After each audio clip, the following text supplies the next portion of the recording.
A single throat clear is a bodily function. The 43rd is a recurring event. The first time someone clears their throat, nobody thinks anything of it. People have throats. Occasionally, those throats require attention. Then it happens again. A few seconds later, there is a sniff, then another throat clear. At first, each sound remains individually defensible. No single occurrence is serious enough to object to. But together, they begin forming a schedule. You are no longer simply hearing someone clear their throat. You are waiting for them to do it again. This is the point at which a small bodily noise takes control of an entire room. The sound itself may last less than a second. The anticipation occupies everything between one sound and the next. You continue reading. You answer an email. You attempt to follow a conversation. But part of your attention has been reassigned. 20 seconds pass. You know it is coming. 25. The room is quiet. 29. There it is. The person receives a moment of relief. You receive confirmation that the cycle remains active. Repetitive sounds have a strange ability to become more noticeable each time they occur. The first is background noise. The fifth becomes a pattern. By the 15th, you have developed an internal tracking system you never agreed to operate. You begin noticing the variations. There is the standard throat clear, the restrained throat clear, performed with closed lips as though discretion has been achieved, the double throat clear, the throat clear followed by a sniff, the sniff followed by a swallow, and the more ambitious production that begins as a throat clear briefly considers becoming a cough, and then retreats.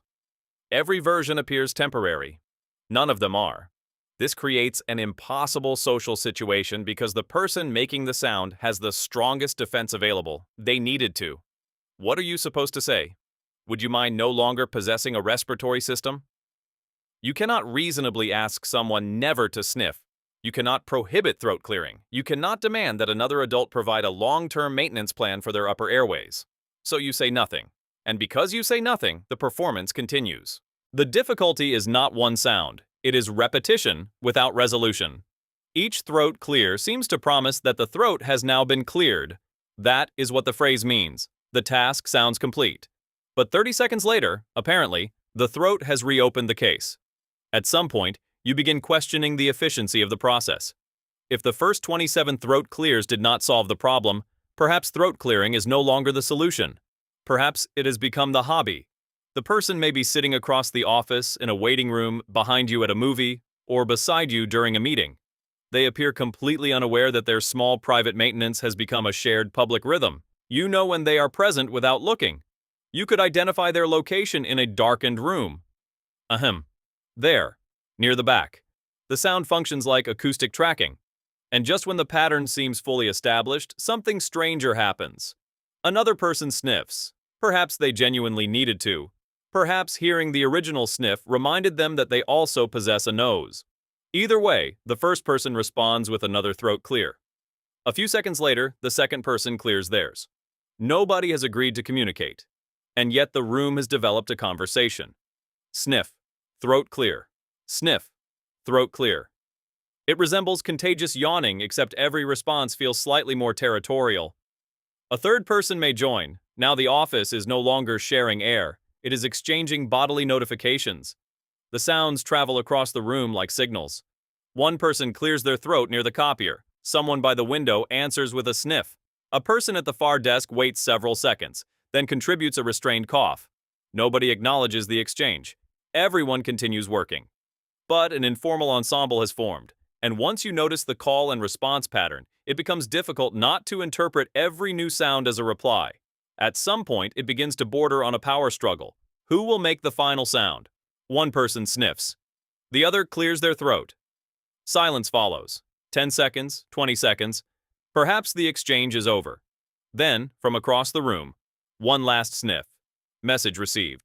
What began as congestion has become a contest for the last word. Of course, nobody may be doing this deliberately. That is what makes the situation so effective. The person who clears their throat is probably not attempting to dominate the office acoustically. The person who answers with a sniff may not realize they have answered at all. But unconscious behavior can still create a remarkably organized pattern. Human beings imitate one another constantly. Someone yawns, and another person suddenly discovers they are tired. Someone checks their phone, and 3 other people remember that phones exist. A sniff can work the same way. The sound enters the room and quietly raises the question, "Do I also need to sniff?" Often, someone decides that they do. Now everyone is making individually reasonable sounds that collectively resemble a meeting conducted in code. The person most affected is the one trying not to participate. You feel the smallest sensation in your own throat and become determined not to contribute. You swallow silently. You breathe carefully. You refuse to let your body validate the pattern. Because the moment you clear your throat, you are part of it. You have joined the conversation. Worse, your sound may trigger another response and extend the exchange by several minutes. This is how the listener becomes trapped. You cannot stop the noises. You cannot mention them. And you cannot safely make one yourself without becoming an accomplice. Eventually, the room enters a brief period of silence. Everyone seems settled. The pattern may finally have ended. You begin trusting the environment again. Then, the original person inhales in a particular way. You recognize the preparation. The shoulders shift, the lips tighten, and the entire room knows what is coming. Ahem. The cycle restarts. This is why repetitive bodily noises become so much larger than their volume would suggest. They do not merely interrupt silence. They teach the listener to distrust it. Every quiet interval becomes a countdown. Not every repeated sniff or throat clear is avoidable. People get colds. Allergies happen. Throats become dry.